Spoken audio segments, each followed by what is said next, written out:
All right. Actually, you know what? Somebody's going to step on that if they come in. That's probably not a good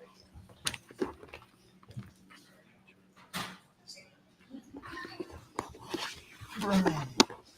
You guys see me? Can you guys all see yourselves? Just make sure you look into the camera. And I can't see that far, but Gigi, just try to scoot just a little. up a little bit. I have no idea what's happening. All right. Perfect. Put my arm around you. I just felt like I was behind you. Got a big back over here. You might survive.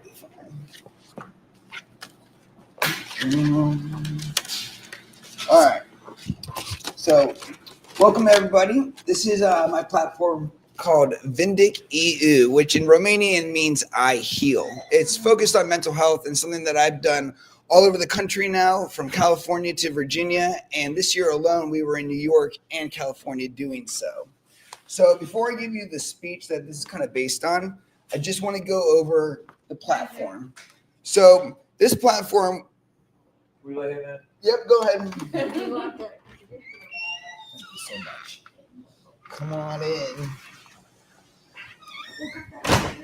I know, right? I'm just gonna like block out the thing. All right. This platform was born from the belief that healing isn't a luxury; it's a necessity, especially for entrepreneurs, creatives, and community leaders who are constantly expected to push forward no matter what they carry inside. Vindec Eu is more than a name. It's a declaration, Romanian for I heal. It's a space built to honor emotional journeys behind the hustle.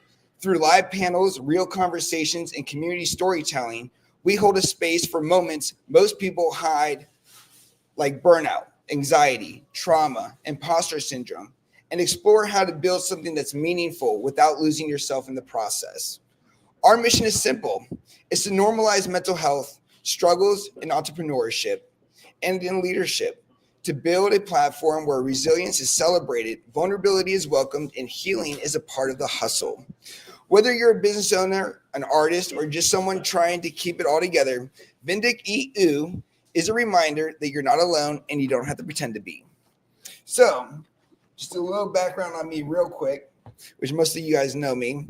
I have built multiple brands helping people navigate addiction recovery, suicide ideation, burnout, and the emotional weight that comes from being a leader and a creator. That's why this panel exists, because I believe that healing and hustle don't have to live in the opposite ends of the spectrum.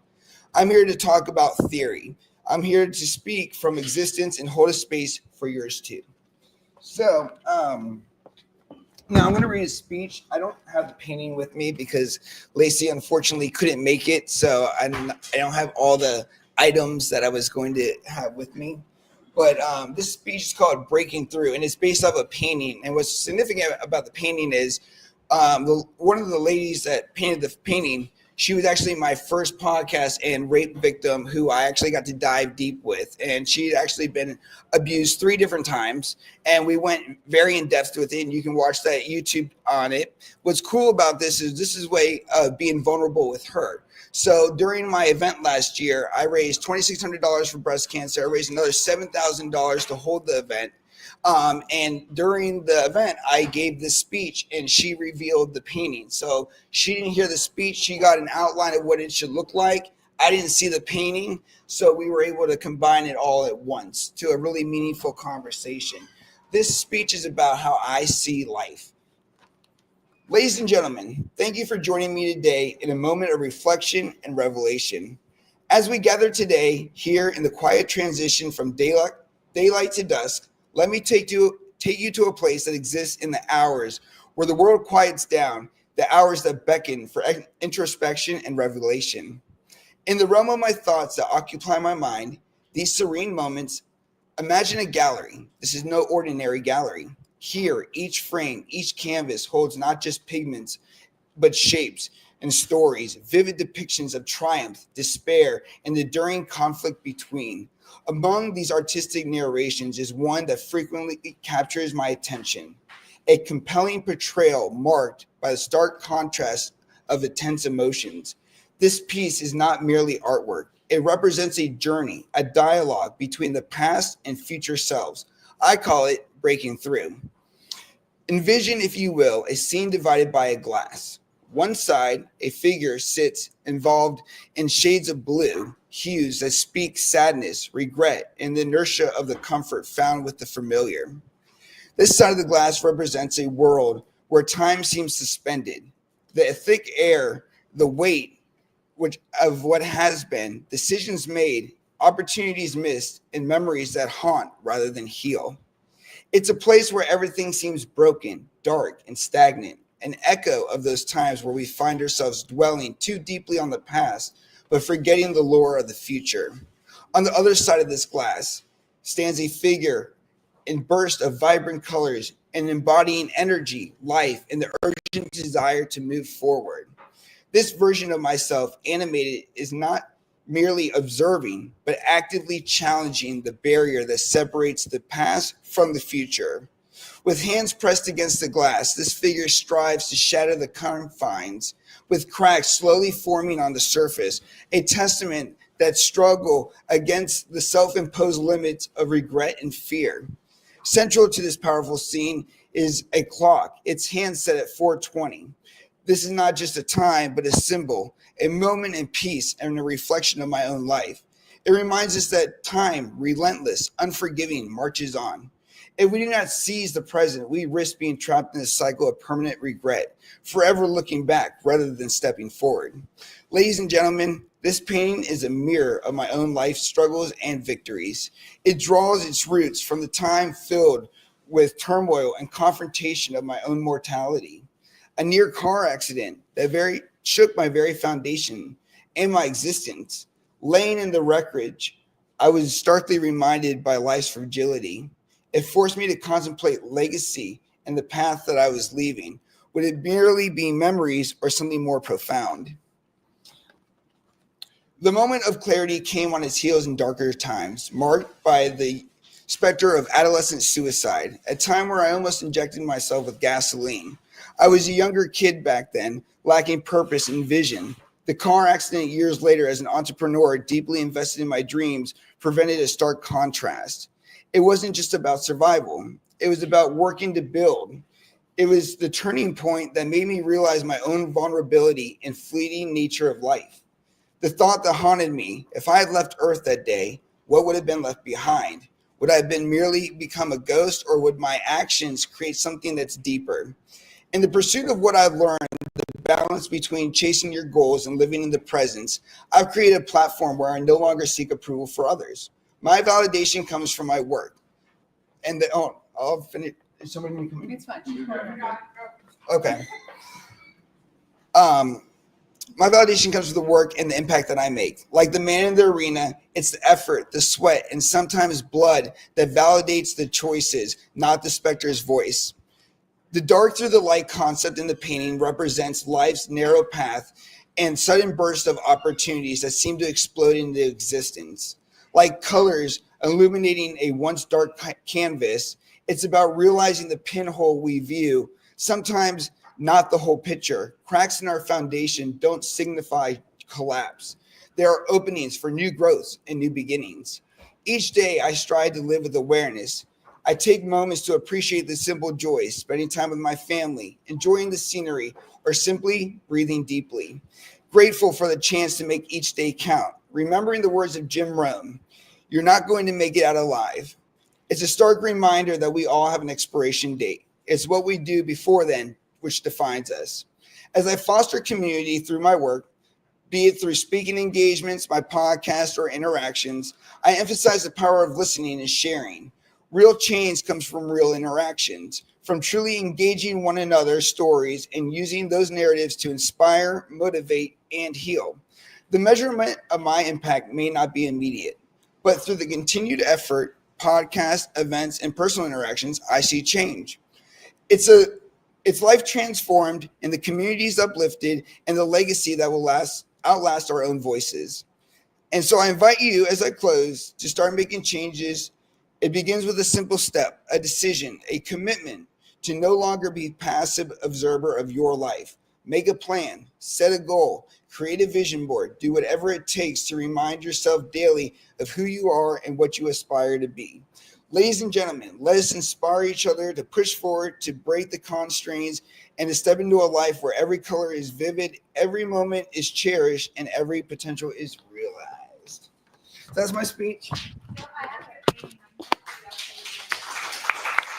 All right. So, oh, you are? That's awesome. Okay. I'm curious. It's very cool. Actually, on my phone, I have a. I got it. Okay. I got it. Just give me one more second. Take your time. Does somebody need to come in? Is this Patty? Yeah. All right. Thank you.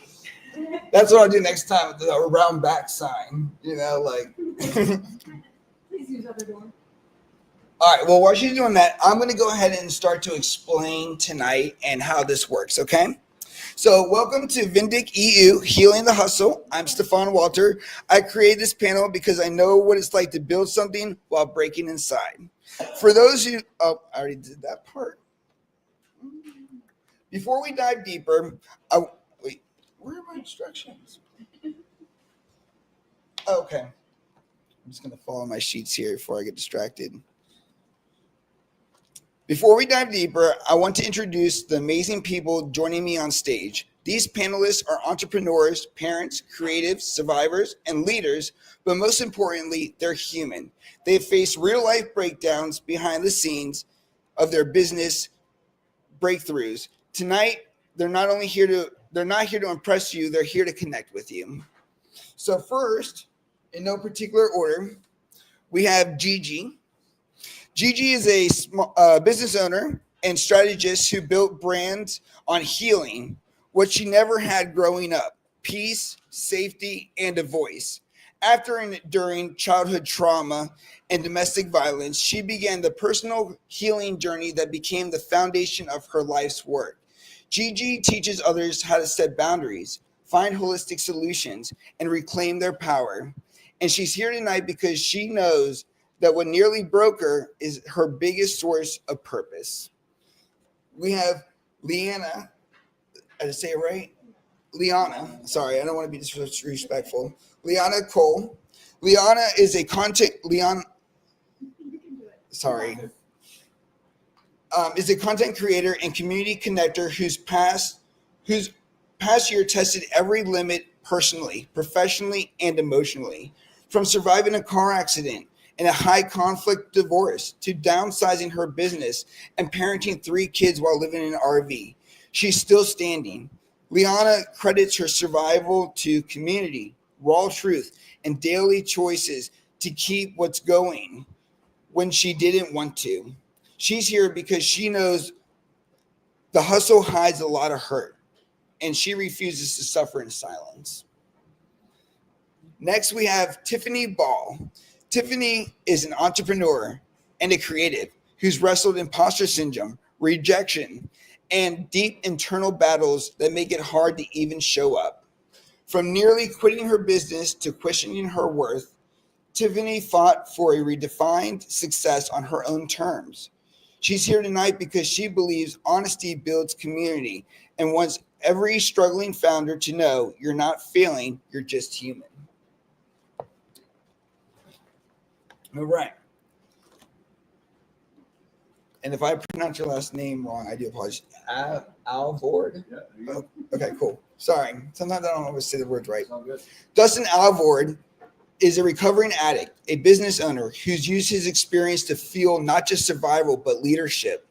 With anxiety and emotional overwhelming as a constant companion, he relies on therapy, recovery groups, fitness, and the commitment to stay grounded. Dustin believes that success doesn't mean you're healed. It means you're choosing to heal every day. And he's here to remind us that there's always a way through.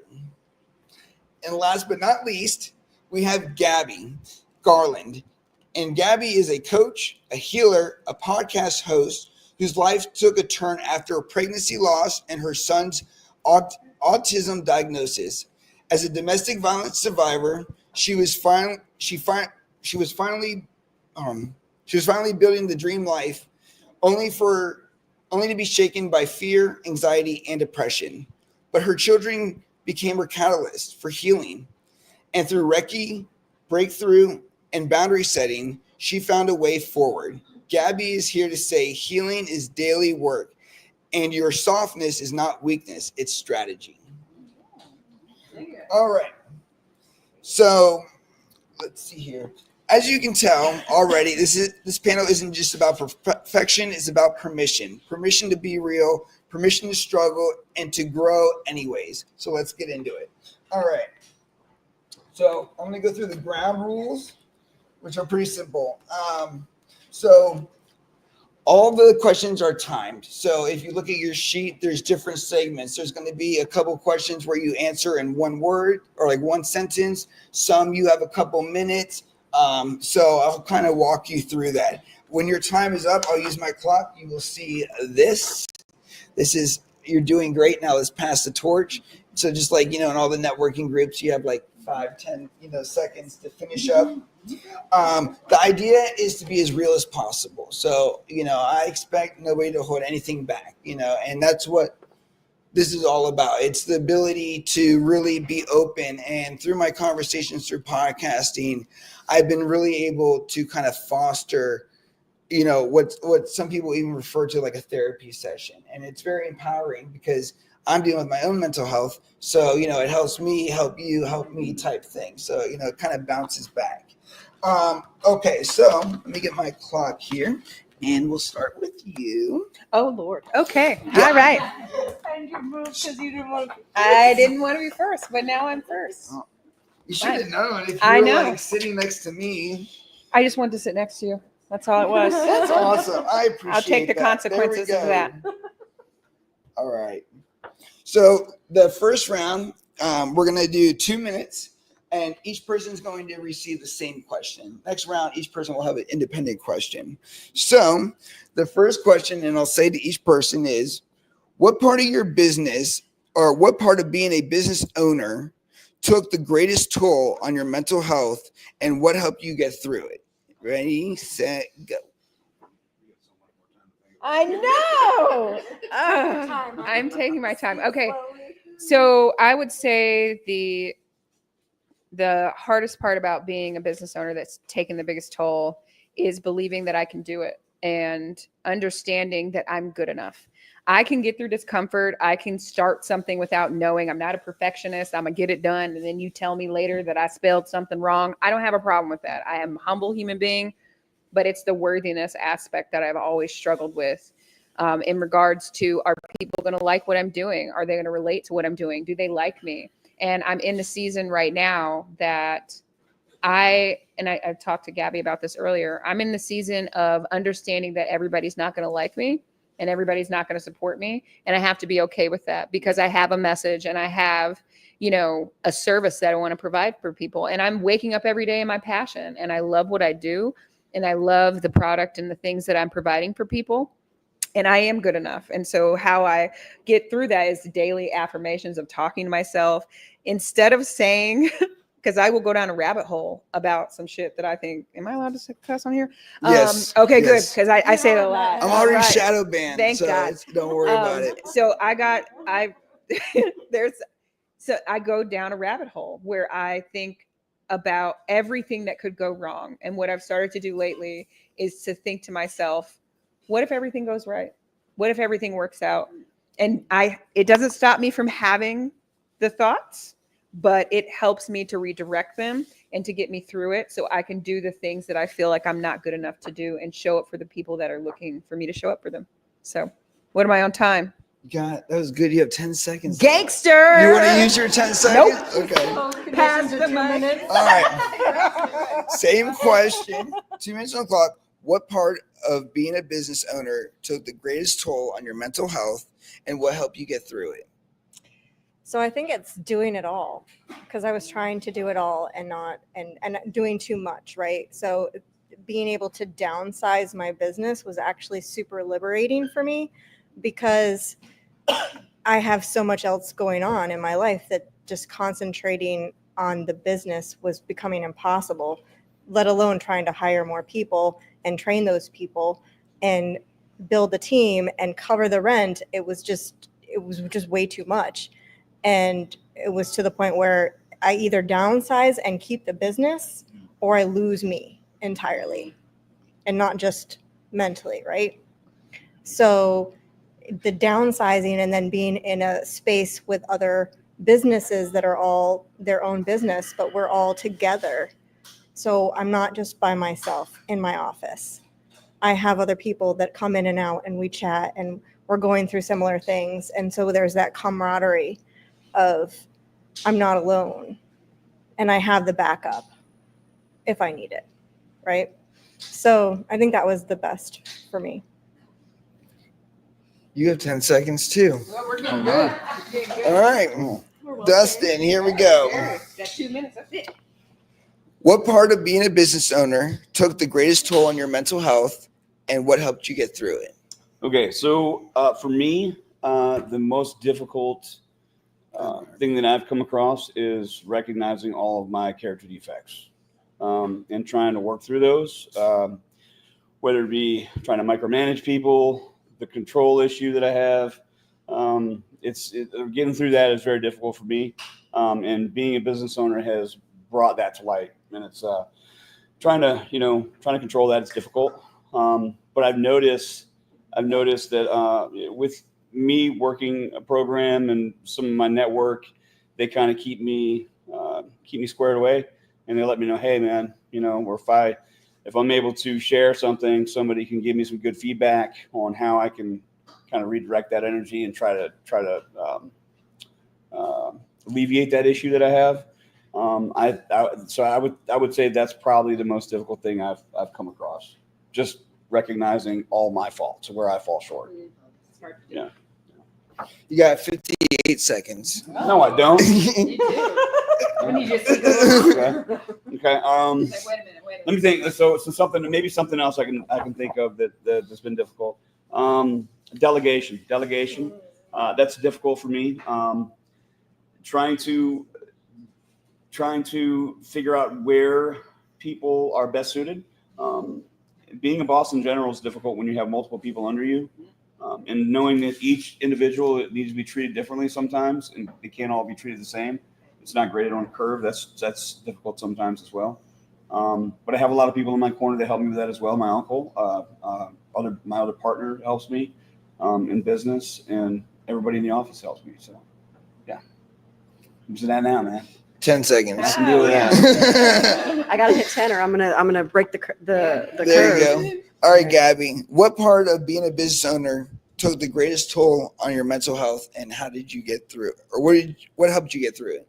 I think the thing for me was, one, I grew up in a really tiny town where people just kind of did what they did. Nobody really was trying to do more. And so I didn't really grow up in an environment where I saw women that looked like me doing much other than making tortillas and raising a family. And not that there's anything wrong with that. I love being a mother, but I always felt like, one, I didn't really belong where I was at, and I always kind of felt like the oddball. And so I used to think that it meant that I needed to be louder or more abrasive or more aggressive. And what I started to find was that when I started to do a lot of the healing work, the aggressive and the rowdy side of me was a trauma response from the years that I spent in abuse. And so becoming softer was a skill that I had to learn. And I think probably the thing that I learned the most from building a podcast production company was, one, I am not a podcast producer that does my edits. That's not my thing. It's not my jam. And I think sometimes we do want to do all the things. We're like every hat, every situation. And I had to learn these are things that I will not do because I'm not good at it. And so I need to stay in my lane. And that was difficult for me because I'm like Tiffany, I struggle with imposter syndrome and do I belong here? And nobody that looks like me does this. And kind of at every step having to be surrounded by people that do see me and do help me grow and check me when I need it, because that's important too. You got 33 seconds. Um, I have a very humble group with me tonight. That's all I gotta say. The other thing that I think was probably most difficult was when you have a special needs son. He has a heart condition, so he had 3 heart surgeries when I started my company. And so trying to figure out how to balance what I was doing with what I was building. And that balance goes well sometimes, it doesn't go well to others. And so trying to give myself grace as I'm figuring it out and still getting to be a mom to 2 great kids. Perfect. Yeah, that was 1 second exactly. Look at that. All right, Gigi, you are up. What part of being a business owner took the greatest toll on your mental health, and what helped you get through it?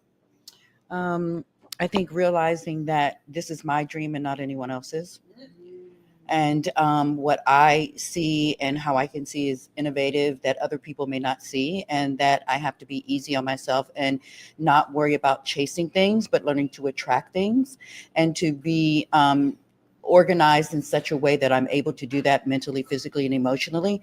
Because when you for me, when chasing for me causes that anxiety because of the things that I've gone through, because of the trauma, because of, like Gabby said, the people pleasing. And that is a test for me as I move up in my goals and running 2 businesses. Yes, I have Purple Runway, but I'm also an international stylist and I'm a life coach. And I went to school for that as well, to be able to up the game of both ends of that equation. So I had to understand that what was most important for me was to learn to balance me, was to learn to understand my boundaries, was to learn to understand what I'm going to tolerate, was to learn to understand when I was going to step back and say, you know what, it's not enough money that I can do anything right now. I have to pour into me in order to be able to pour, and understand that when I pour, I have to pour from a full cup and not an empty cup. And that's ultimately what I've learned. You have 40 seconds. Okay. And then Can you guys all hear in the back? Good. You're good. Just before you go to the next question, maybe we should turn up a little bit. I know Curtis the camera, but it might help with them. Oh, hearing this. Okay. Yeah. I Okay. did this to him. He had all set up. Okay. So It works. in less than 40 seconds, I would say, as a business owner, I guess, that do what makes you happy and then fill in the blanks. Perfect. Okay. You can lock the door and you can just take over that whole swing. And that way we can watch it. No, we're good. I don't want to pause it because we're live. But if everybody wants to scoot down, and Gigi, if you flatten out just a little bit, and we'll just This way or? no, just come like closer to me. You're scooting out just a little bit, so we can. They are having trouble hearing just a little bit. I So want to scoot you from further. this is good right here. Just make sure you're in the Okay, front. sorry. Camera like sitting on your butt. Stay there, we have. All right. Okay, it's back to you. So okay. I mean, we could have left it down there. Yeah, here. Oh wait. Oh, You need me to Hold move on. too? No, I'm saying like. hold She on, wants okay. us further. even. Oh. Well, I want the people that are here to. Yeah, that's what I- yeah, that's We what I can't thought see you too. guys at all, so I'm just. I can see the camera person. Well, all right. Allow One second. someone to help you. I know. Didn't we just talk about that? I just want your audience. No, thank you. All right, cool. I think that's going to be good. Okay, we're all Is that set. better, guys? Thank you. You want this down? All right. You're on your own little island over there. Gigi's going first. All I'm right. going first? Yes, ma'am. All right. What happened? Oh, you're going to put it on her like that. Okay. All right. Very great. I relate, We're gonna get friends to do a panel. right? all of them. Next time you guys can't know each other. Okay. No, I'm just kidding. Okay. So I very much agree with a lot of you guys, especially with the imposter syndrome. And one thing about the wearing too many hats and just understanding where you are in your business. I've actually let a couple of my companies go that I was, not that they were big or anything, but some of the, adventures I was on because of that reason. Like you could just get real one day and you're just like, yeah, I'm only going to be able to do this if I really want to be good at something to deliver value. The next round is going to be 5 minutes per speaker. And these are individual questions that I've created for each person. If you don't use the full 5 minutes, Okay. that's totally up to you. But I can talk. hey, do you believe it? Sometimes I have to cut people up. Believe it or not, I've used this card. All right. Nobody believes I've used this. You'll wave it. All right. So here we go. Then Gigi has the mic here. Gigi, you built a mission from your personal pain. How did trauma impact your leadership style, and what helped you regain trust in yourself and others? In the beginning in my leadership style, I have had no patience. And even today, I still struggle in certain ways with patience. It's because when I see something, I'm a perfectionist. And I want to make sure before I step out there, everything is in order. I have let go of that in so many ways, to be able to honor the journey instead of being able to honor the perfection. Working in, what is it called? Being a professional, working in corporate America, they expect that. And you want to run that race. You want those increases. You want those bonuses. And when you are building and you're the drummer, the lead singer, the percussionist, or the bookkeeper at certain points, you want to be able to, you think that you can run a business in that way. And no, I had to run my business from empty. We work in healing. We work in personal style or personal branding. And so everything is not a flick of the switch. It has to be an individualized way to understand who you are, who each and every person here is. And I adjust my sail to that. And if I can adjust my sail to that, to make sure that I'm doing the best work on the behalf of the organization, of the individual, of the project, of the purpose, then I'll step away from that. So it has been a process for me to learn to just allow myself to float.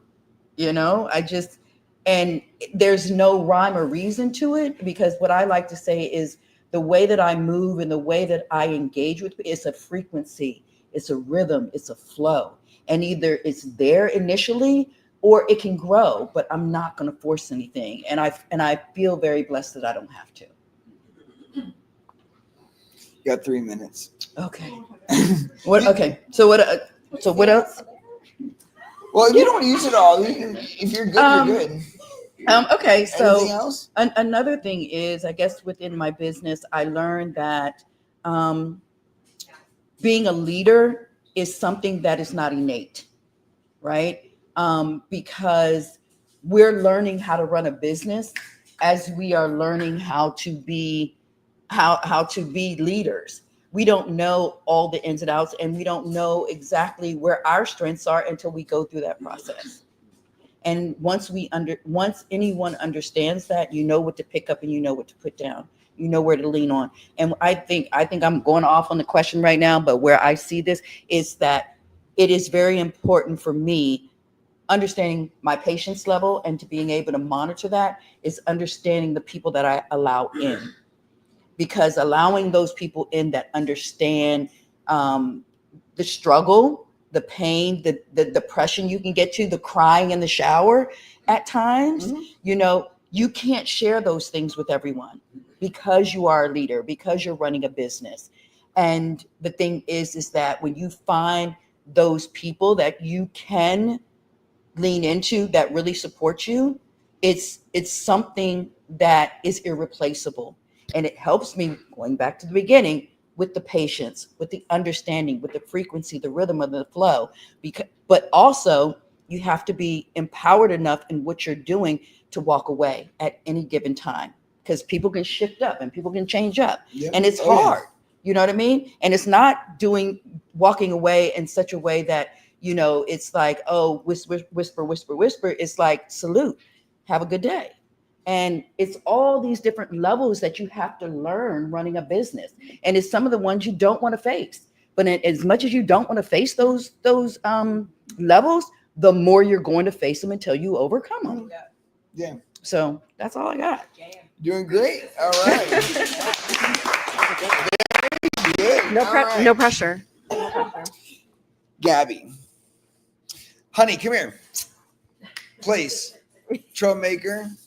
No. She's like, I'm making Are friends. you guys good with her being free? Yeah. Oh, okay. Go on. She's like, oh. Look at her. She's like, they were cool with it. She's like, I'm with my fans, Dad. I'm with my fans. Hey, you're supposed to be working, all right? All right, Gabby.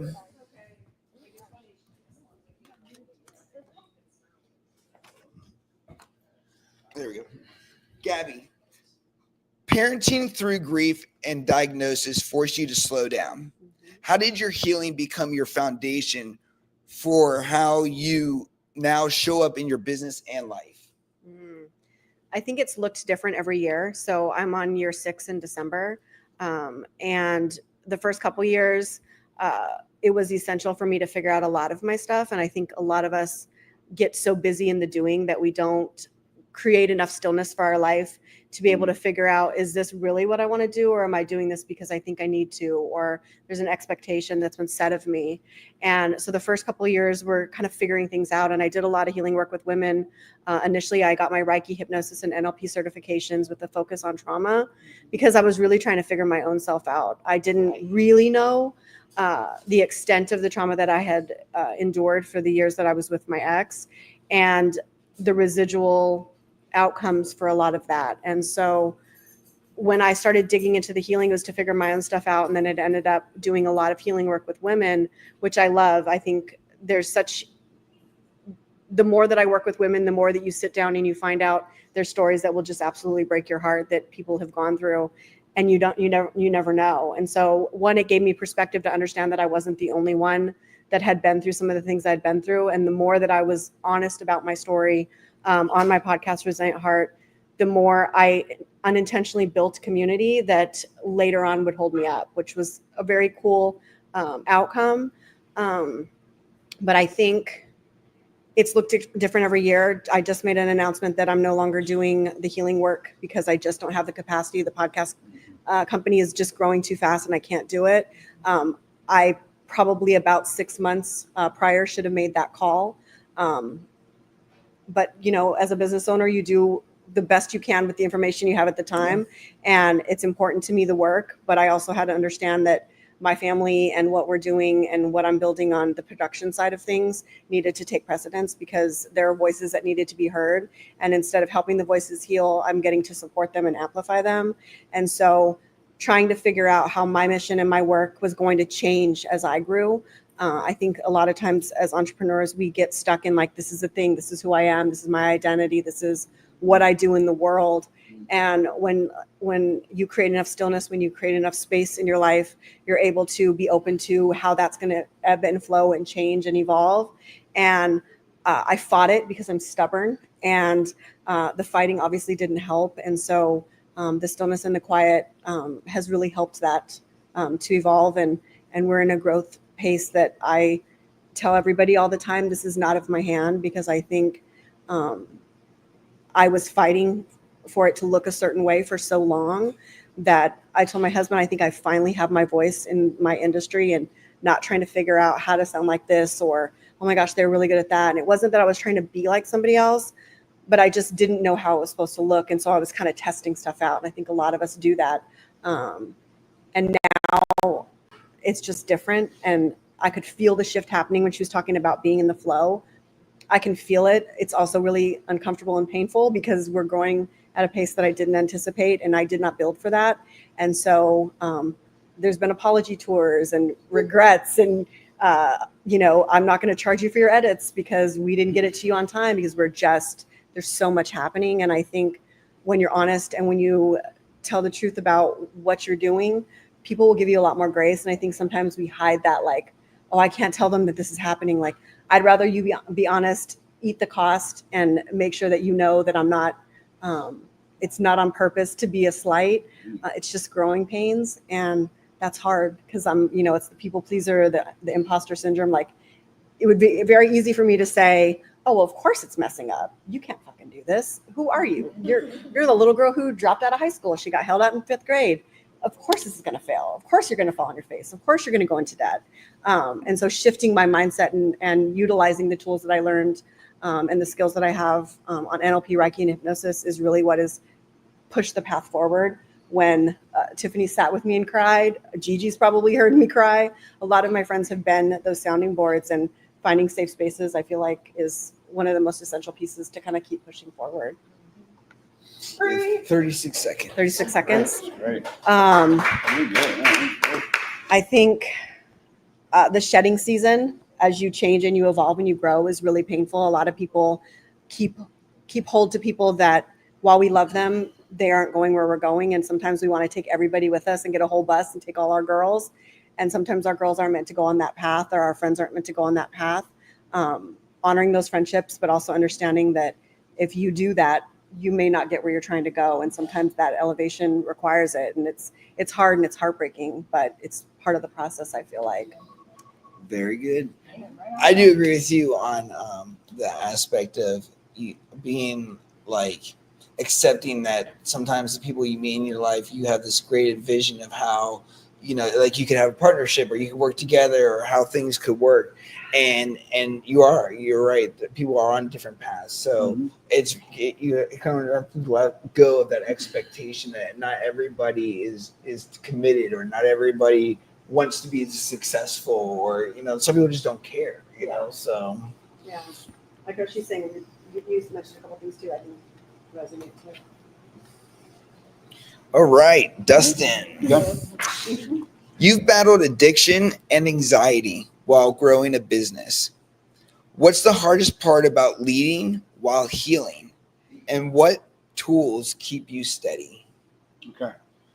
So first off, great on both of you guys are awesome, nailed it. And it's like, you mean people to understand me? You know, wow, man, this is great. So every word you guys were saying, it was like coming right out of my head. So I really appreciate that. For me, battling addiction through running a business is difficult. Thankfully, I didn't start running the business until I had some years under my belt, so that helped a lot. I got through a lot of it, but I still, you know, something I'll deal with for the rest of my life. Anybody who knows anything about addiction knows that it will stay with you forever. It's something I got to continuously work on. So what I do, and I think the question was, how do I battle that through? Is that what it, I'm going to read it to you one more time. Thank you. Yep, no worries. You've battled addiction and anxiety while growing a business. Yeah. What is the hardest part about leading while healing, and what tools keep you steady? So leading while healing. Being honest is always good, and also remaining strong for the people around you, whether it be family members, friends, coworkers, employees, but simultaneously letting them know that, you know, you are going through something, and being honest with them, but, you know, remaining strong, and constantly putting work in. So for me personally, with my addiction, I attend meetings weekly, and that helps me. I have a really good network of people, guys and girls, that I can call on anytime I need them. I have a family that helps me through everything, that has always been there ever since from day one, and they're still there today.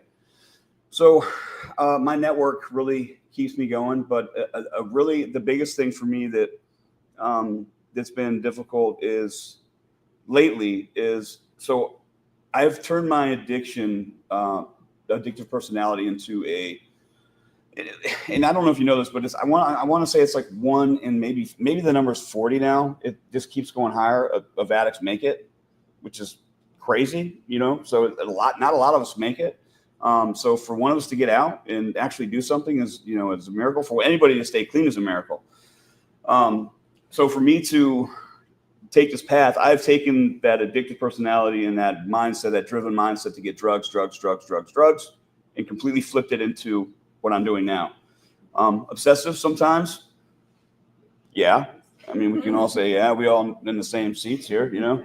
So, and it can get difficult too, kind of bridging that gap and differentiating between, is this healthy? Is this not healthy? At the end of the day, I think it's healthy. I think that as long as I do things like this and people can see, if they don't see that it's possible that you can get out of addiction and actually succeed, then they're not going to know it's possible to succeed. And I think staying uncomfortable all the time is the best thing for anybody. Comfortability is the enemy, 100%. And that's every part of life, whether it be fitness, anything. You know what I mean? Come on, man. It's everything.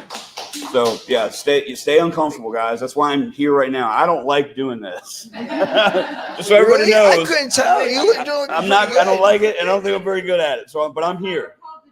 I'm here. I jumped on it immediately. I was like, I need some uncomfortability. Like Stefan had me.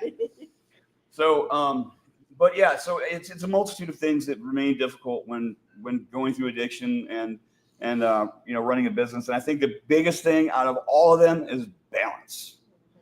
And man, balance is something I've struggled with my entire life, and I know everybody else has too.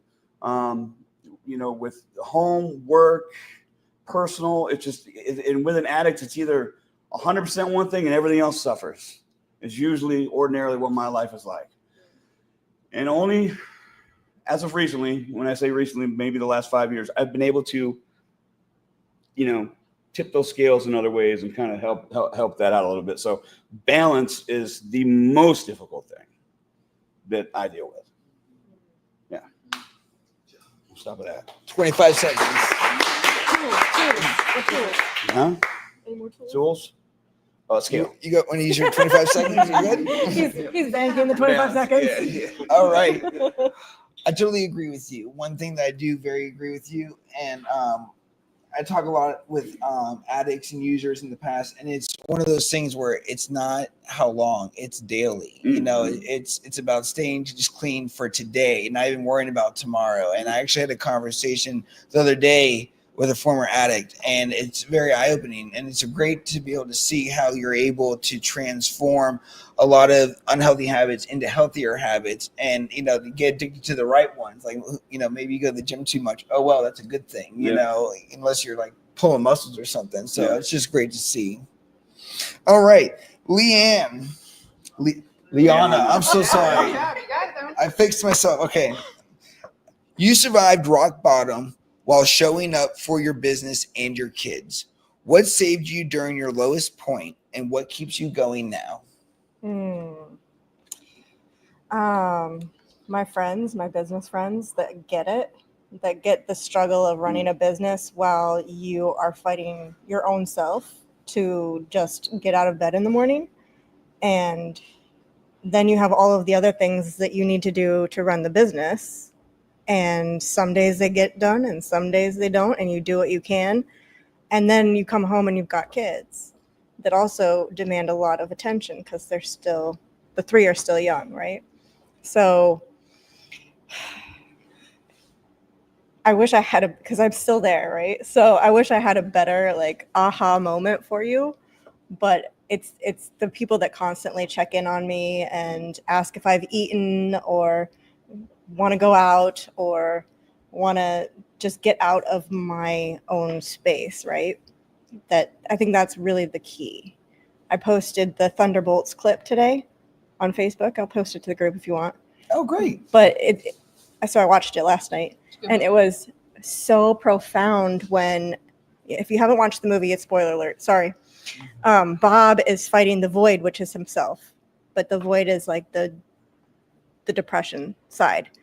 And as he's physically beating the void, it's talking back and it's like, you're not good enough. You're never going to do it. I'm all you have. No one's coming to save you, because it's trapped all of his teammates, right? And then one of them breaks free and runs and jumps in and hugs him. And then the rest of them break free and run and jump in and hug him. And that's the only way to defeat it, is with community. There's no way to do it on your own. Mm-hmm. And I want to do everything by myself. Yeah. And I want to do it perfectly. And I want to do it right now. And I want to do all of the things, just me. And I don't want to have to deal with relying on other people, because traditionally they have let me down. Right? And I've let me down.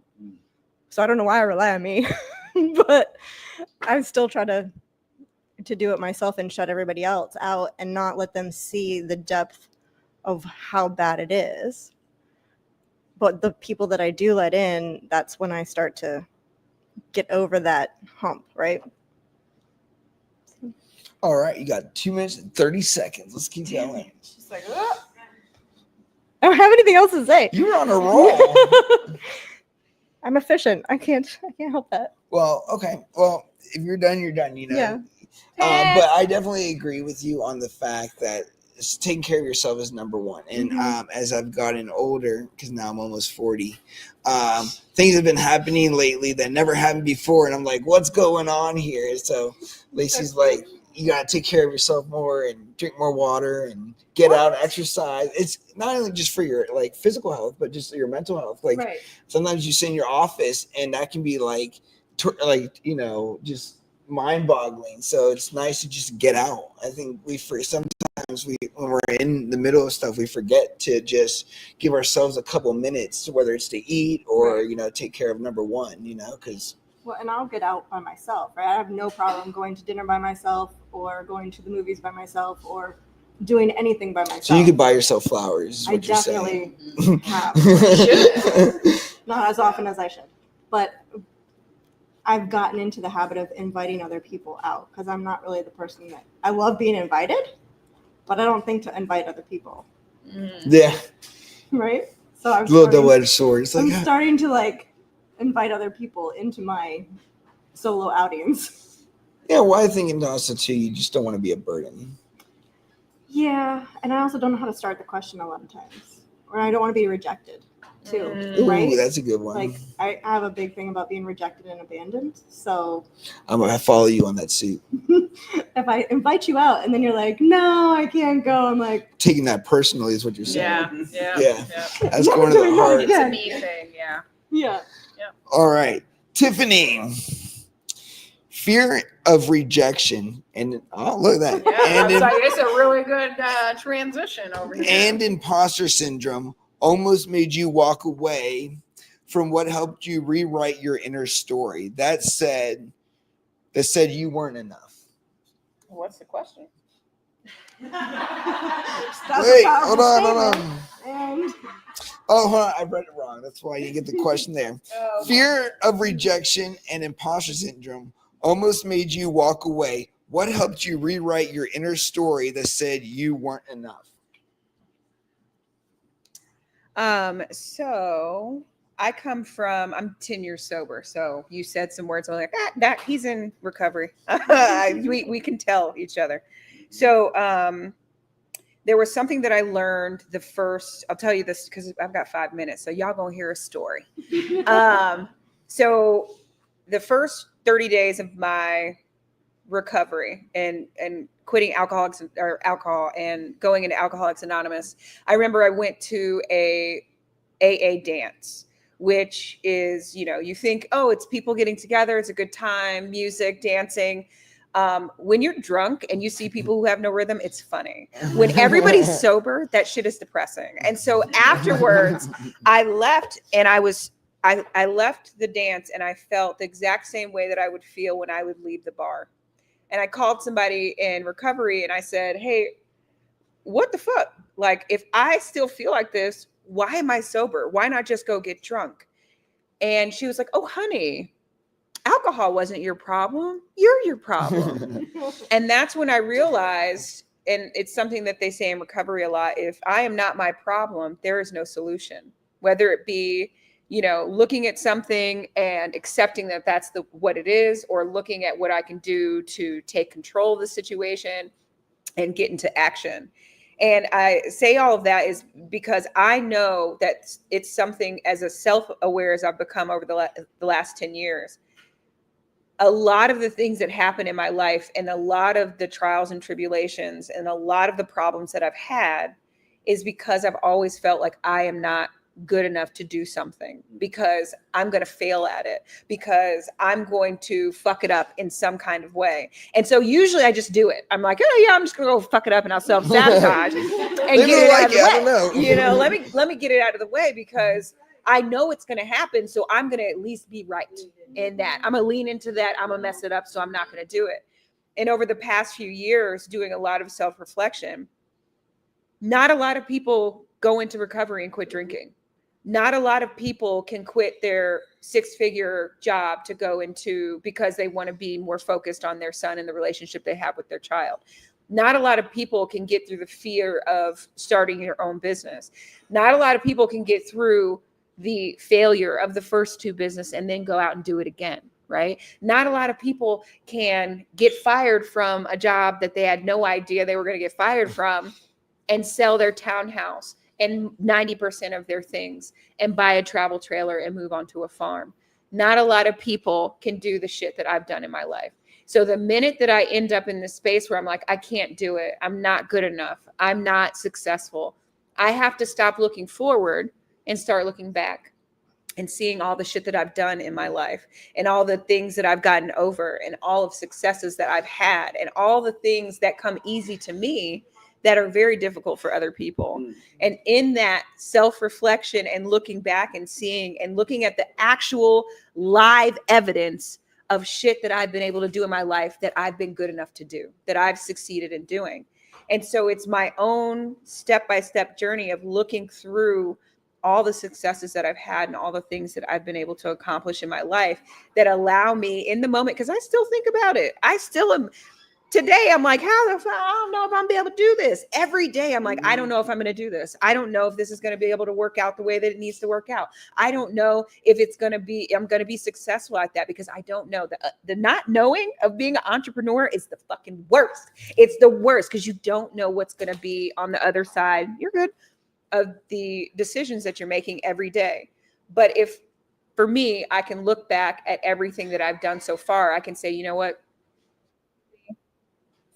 Rabbit hole your ass down into this place of what if it doesn't, what if everything is completely a disaster, and start looking at what if everything does work out. You can do this. And surrounding yourself with people, like you were saying, surrounding yourself with people who think and believe in you, usually a lot more than you believe in yourself, is a huge thing.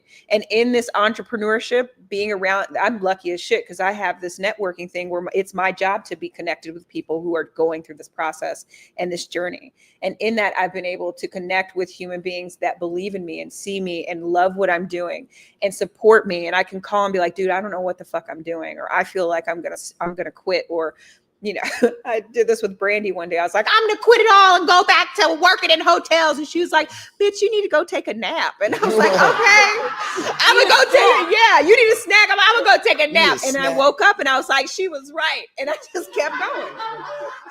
So you have to have and be with people and surround yourself with people who are supportive in your journey, and they were honest with their own journey and can support that.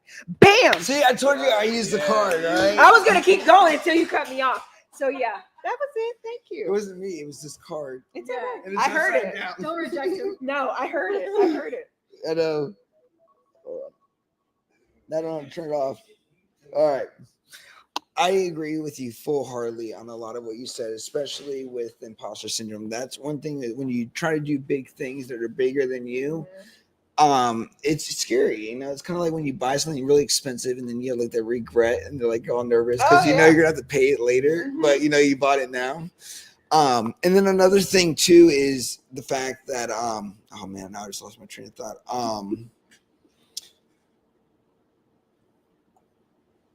Yeah, give me a second here. It's fine.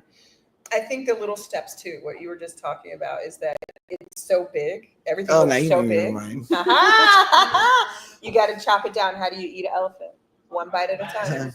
How do you fit in a Safeway bag? How do you fit it in a Safeway bag?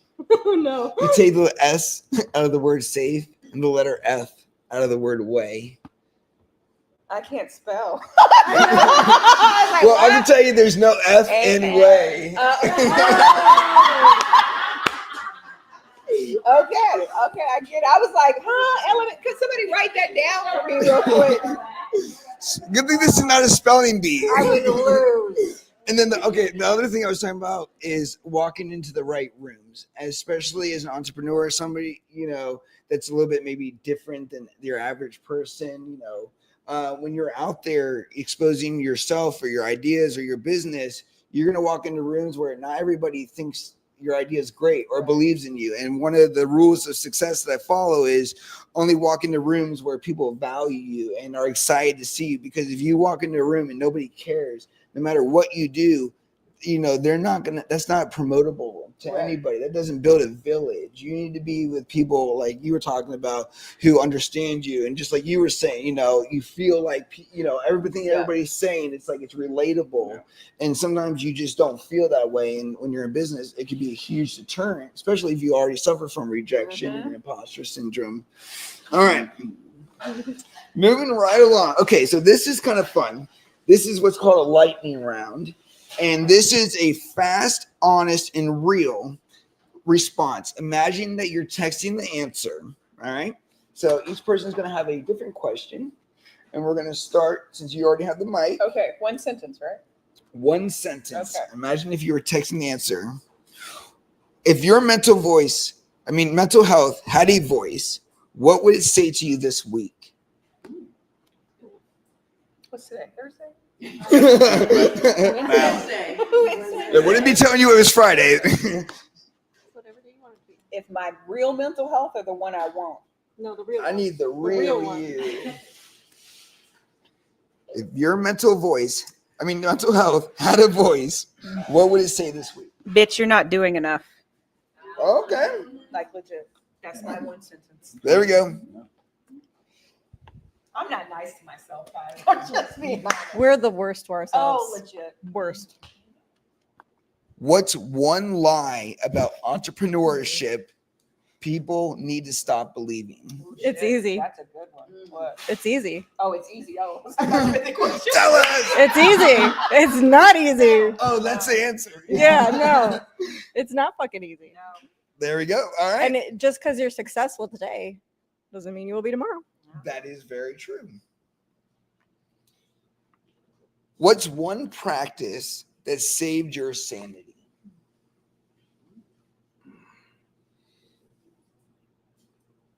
This week. Today. No, just in general. Today. I'm just kidding. Whenever. This week. Whenever you were saved.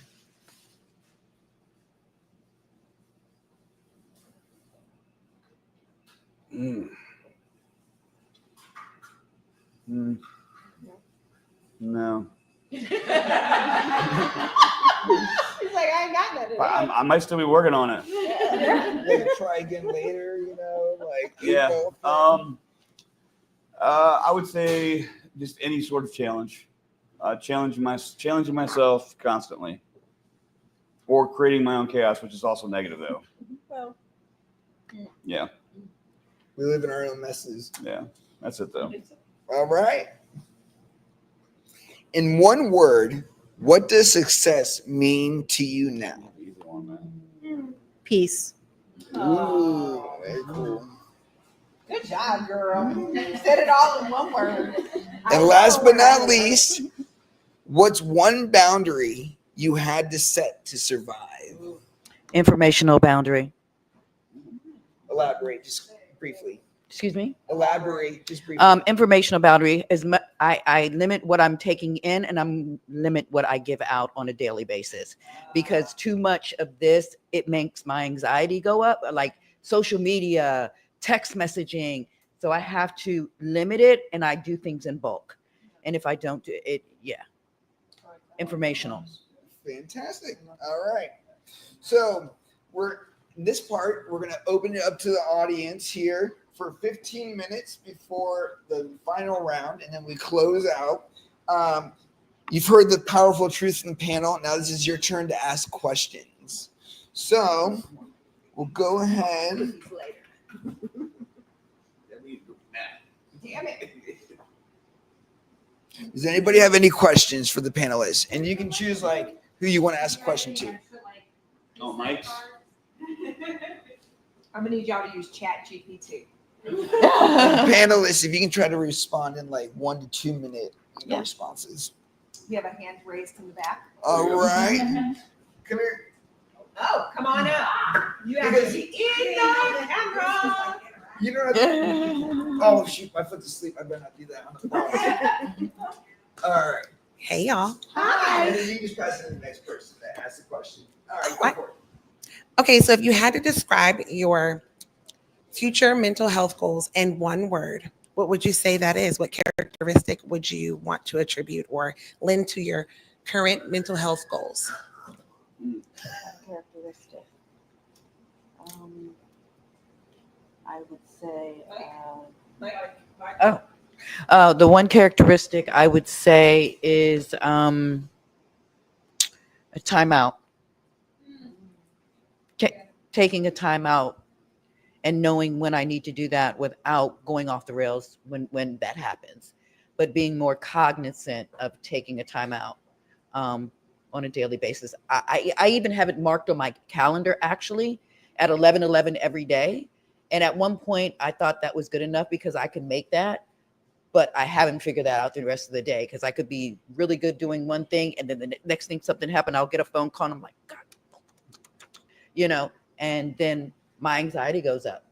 And it's no reason for it. It's just learning to balance that. So did that answer? Yes, time out. Are we all answering? Yeah. Okay. Yeah, each one of you. Okay. Yeah. Yeah, it's just one word. Mine would be gratitude because I feel like I spent my day in a very intentional way because as an empath and a medium, I can't be absorbing all the things and it will absolutely play catch up and fuckery all day if I go about it the wrong way. And so for me, grounding in gratitude, and it doesn't mean I closed $1 million today. It means I'm really happy my son didn't fight me to get into school today. Like down to very minute, small things that shouldn't probably matter to most people. But when I'm always looking for the gratitude in something, I'm able to control my environment and my mental health and just the way that I kind of move in the world. All right. I'm going to use kind of a metaphor, and it is drive slow, homie. Slow down. Slow down. That's it. Fast is slow. Best place to Travel, and I'm not kissing up to Jen, but I have realized that I spent 26 years not traveling because I've been having kids.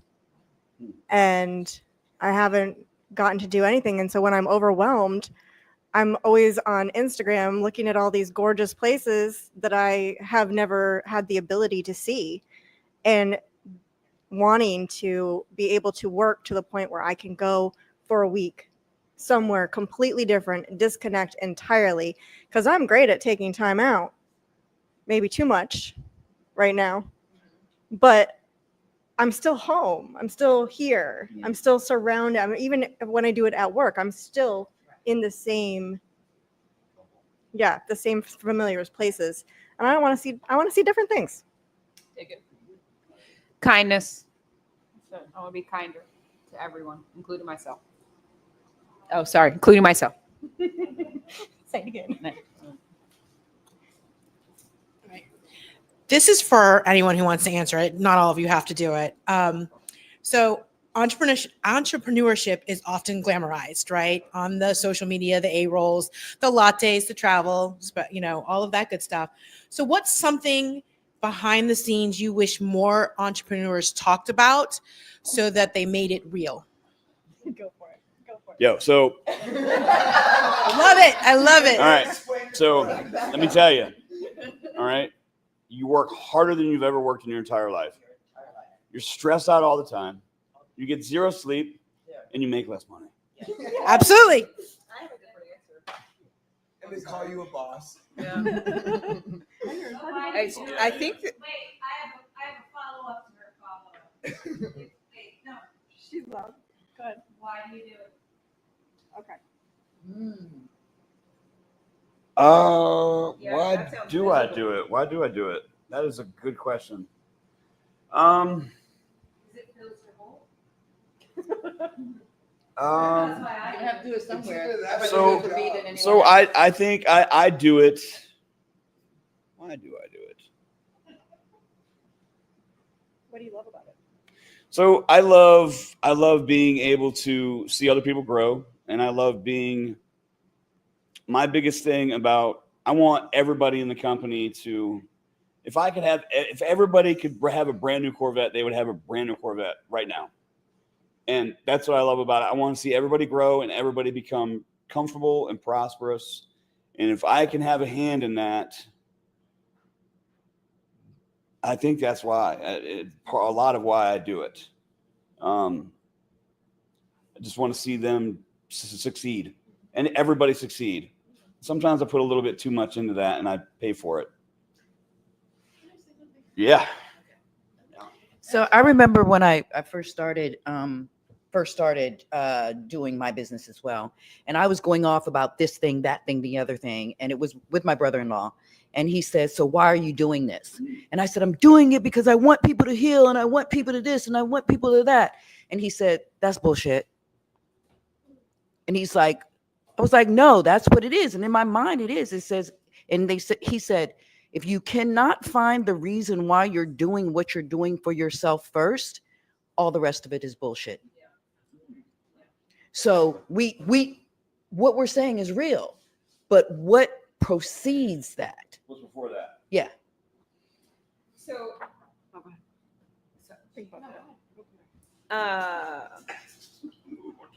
I used to work a lot and I hated it. I worked all the time, made a lot of money, hated every moment of it. Now that I don't, and I am in control of my day and I wake up every day and do my passion, I'm not stressed out all the time. I have more peace in my life than I'm broker than I ever fucking been. But I'm leading towards something. I feel like I'm in control of something. I feel like I have passion about something. So for me, I feel like the thing that I want entrepreneurs to know is how much you fail. You fail a lot. Oh, yeah. And that doesn't mean that you're a failure. That it just means the people who succeed are the people who continue to get up. That's right. So Yeah. One more. So I agree with the passion. I have a lot of passion for what I do, and I enjoy it. I do enjoy what I do. But you still stress. You know, you're still stressed. And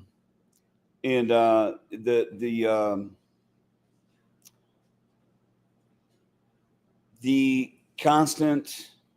I think what the biggest thing for me personally, is I wear a lot of hats, and a lot of that is my fault because I'm controlling. So I currently am working on that, on getting rid of some of that control, you know, talking about with my therapist about it, some other people. So that's where I battle with that. You know, I love what I do and I love it so much. I want to do it all. Yeah.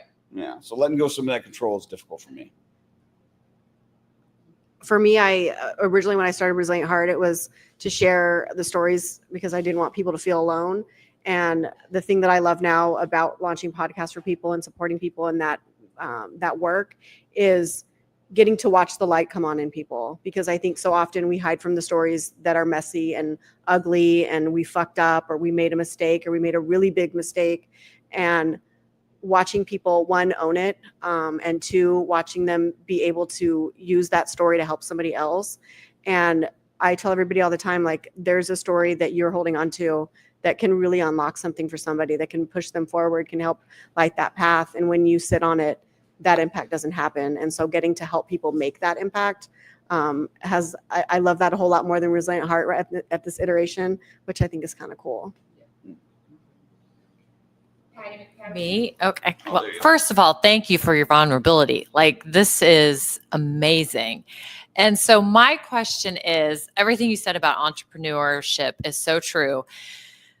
And I'm sure you've hit a point where I'm at the bottom of the bottom of the bottom, and I just can't keep going. And then you have those people in your life that, and you guys that know me know I don't fuck around and cuss that much. So, this is a big deal when I throw in the F word here. But when you hit that point, they're looking at going, well, why are you doing this? So then, of course, they give you the advice of, well, you need to redo your resume, and you need to go out and go corporate America, and you need to go back. Like, why are you doing this? Like, I love you so much. I don't want you to be in this pain and stress. And I'm looking at them going, no, that's more pain and stress. So when you're at that point where you're just like, I can't see how to get out of this, how have you gotten out of it to keep that dream and that passion for entrepreneurship going? Call it out. Lean into it. Take a nap. Lean into it. And go to bed and get up a day or two later, literally, and be like, I'm not gonna do this shit. Boy, I'm gonna, and then get up and get your ass up, get it done. Yeah. It's literally that for me. A year ago, when I shared this with you when we were going to be on the panel, I was dealing with a neurological illness that made me feel like I was getting my face tased 30 to 40 times a day. So I was on some neurological medication that was making me suicidal, and I couldn't run my company. I was basically hemorrhaging money, taking it out of savings, paying for somebody to help me keep it up, because I told my husband, I'm like, I can go get a job. I applied to probably 300, didn't get but a couple of interviews. And I was like, oh, here we go. Here's the failure. And I think when I talk about the pause and I talk about the stillness, I think that experience was meant to clear out what was left so that I could grow. Because on the other side of that was, here we fucking go, bitch. And when I tell people this is not of my hand, a year ago, you couldn't have told me this would have happened, because I was maxing credit cards and now we're paying them off. And it's just, sometimes that shift is really ugly, and it's a pit that you think there's no fucking way I'm going to climb out of this. And then if you, one, surround yourself with people that love you enough to hold your hand, and then you have enough balls to get back up and go again. And so I'm getting to live inside that right now. I'm dealing with tons of imposter syndrome, like this shouldn't be my life, or this, how is this even happening? But that pit was, it very easily could have swallowed me. And so on the other side of it is just more. Didn't mean to reach across here. You good? So I'm still in the pit, not quite out yet. But I asked if I can be controversial, and he said yes. So here we go. For me, it was being suicidal.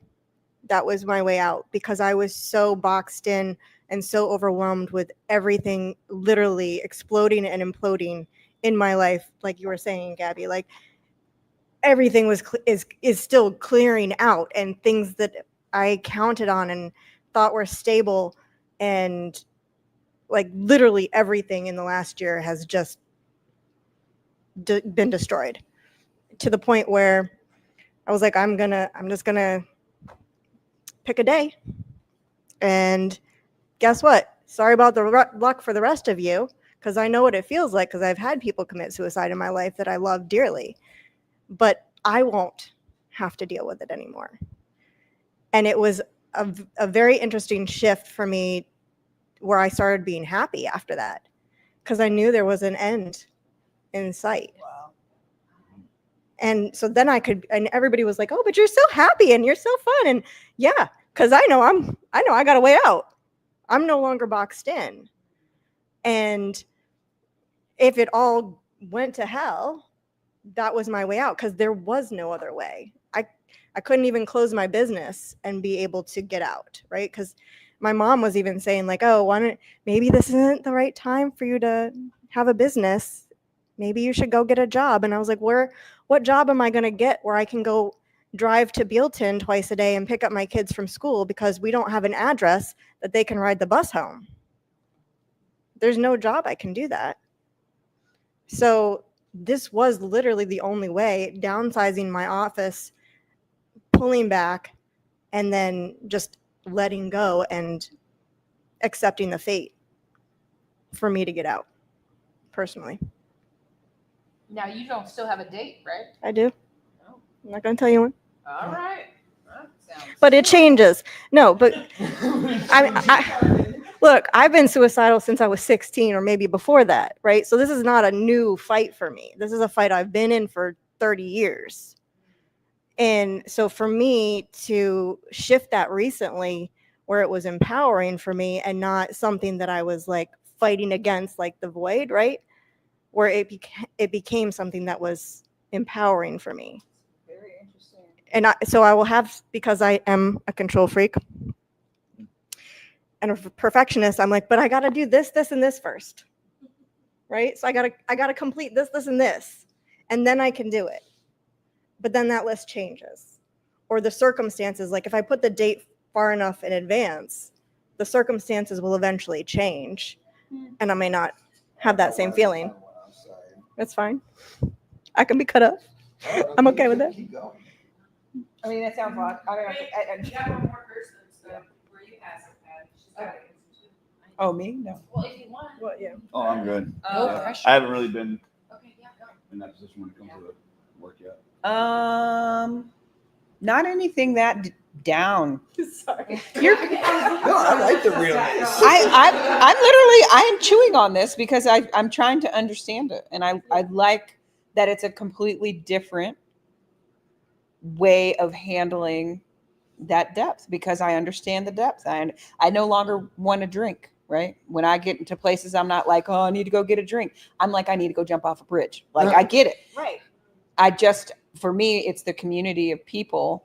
It's understanding that it's a journey and that I'm not going to feel like this tomorrow. And if I feel like this tomorrow, I'm not going to feel like it the next day. Right. And as long as I'm having conversations and I'm open with as long as I'm having conversations and I'm honest with people about how I'm feeling and having conversations with the people who love me, then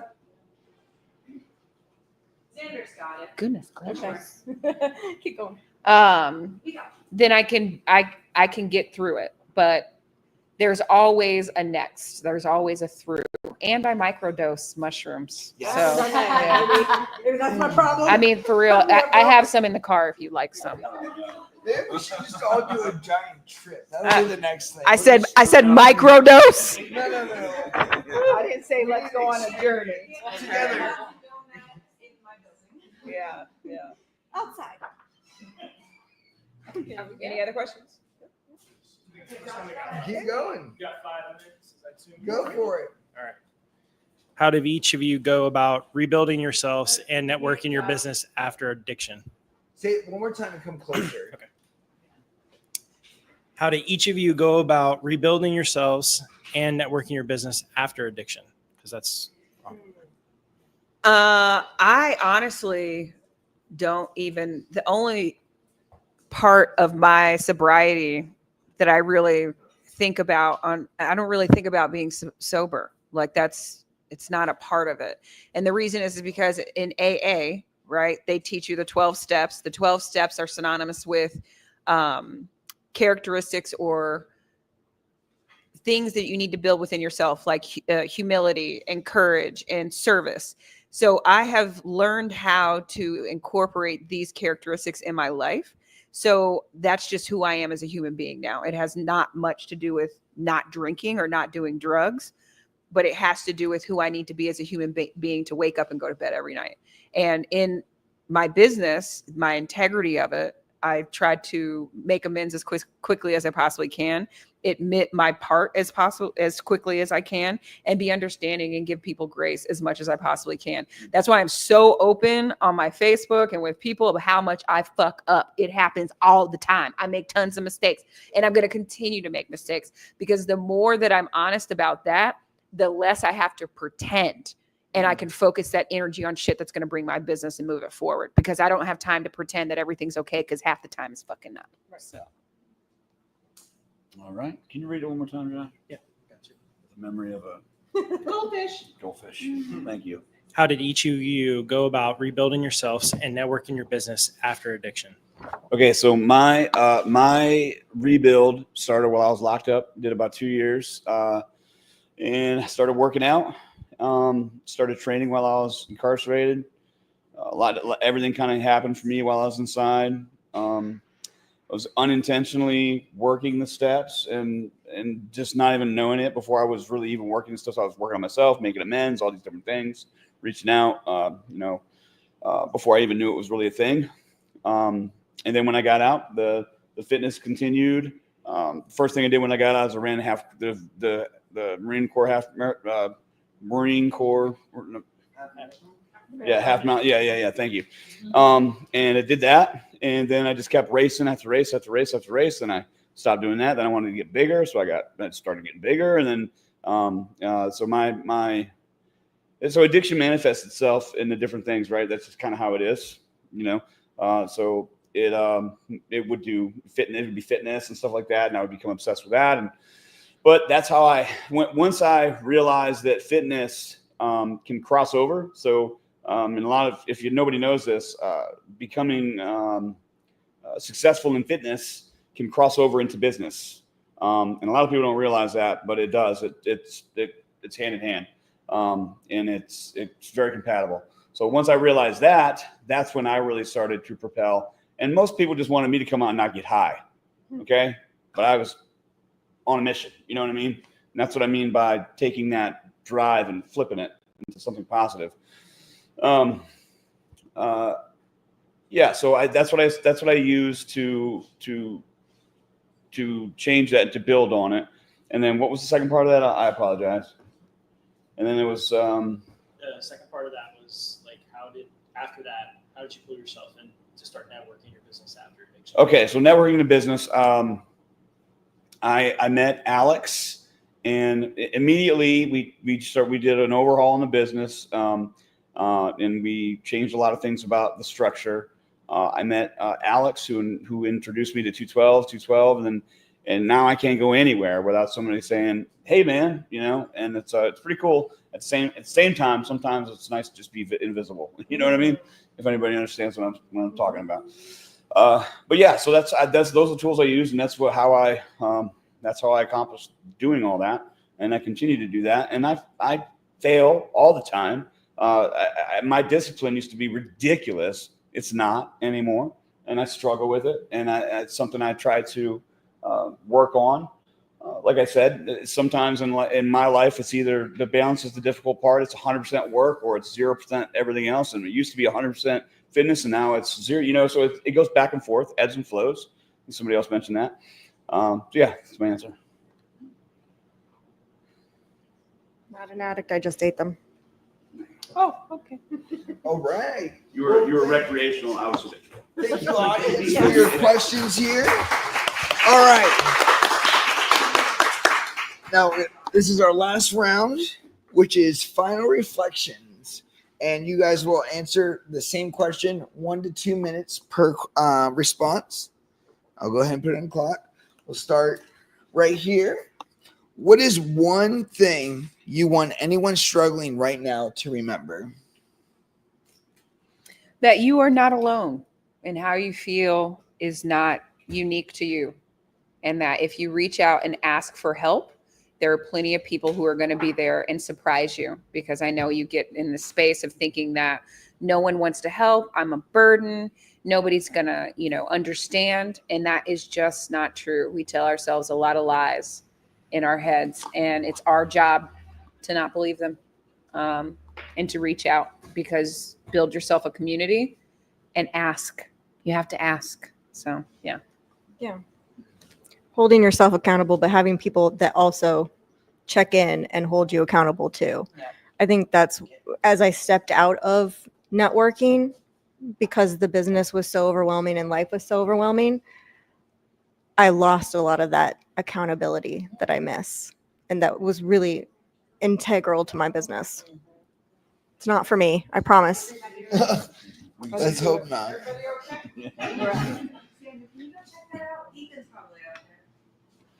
Okay. You are not special. And if you understand what I mean by that, there's nothing wrong with you that makes you special, that you're not able to do something somebody else can do. You are not special. None of us are special. We're all humans. We're all the same. So there's nothing special about you. You're just another person that can do anything anybody else can do. Sorry, you're just not special. I'm not special either. Nobody is. I'm sorry. I'll tell her. You want me to call her? I'll break the news to her. Because if we're all special, nobody's special. Thank you. Because you're Yes. special. Yeah. But seriously though, man. Yeah, that's it, man. Can you read the question again? What's one thing you want anyone struggling right now to remember? If you keep fucking going, you're going to make it on the other side of it. Yes. I didn't hear you, baby, and I think I need to, because I'm so distracted right now. Distracted too. If you keep going, you're going to make it the fuck out of it. She's like, yes. I would say that we all go through ups and downs, and whether it's business or personal. And right now, this day, this time, this moment, we all are successful because we are here 100%. We have to keep going. We are 100% successful to getting over everything that you've done and everything that you have encountered. So, okay, we're 100% successful. Just keep going, like Abby said. Love it. Cool. Very nice. All right. What we've heard tonight wasn't performance. It was process. Healing the hustle means showing up for yourself even when you don't feel ready. To our panelists, thank you for your courage. To our audience, thank you for listening. And to anyone still fighting silently, you are not alone. Your story matters, and you have permission to rest, recover, and rise. And that concludes our panel. Very nice. And now we have networking time. Here, I don't want to drop this. Thank you. Use that for you. Shout out to our sponsor, honey. Yep, Honey on Duty, our sponsor. What'd you guys think? Great job. You guys. Yeah. Enjoy the conversation. Oh. Sit up so fast as after. Need those sheets for the next round. I was like, what's happening? Give my stuff back. Yeah. Thank you guys for tuning in that are watching this right now. We had a great night, and you can watch it right now on YouTube. So have a great night, everybody.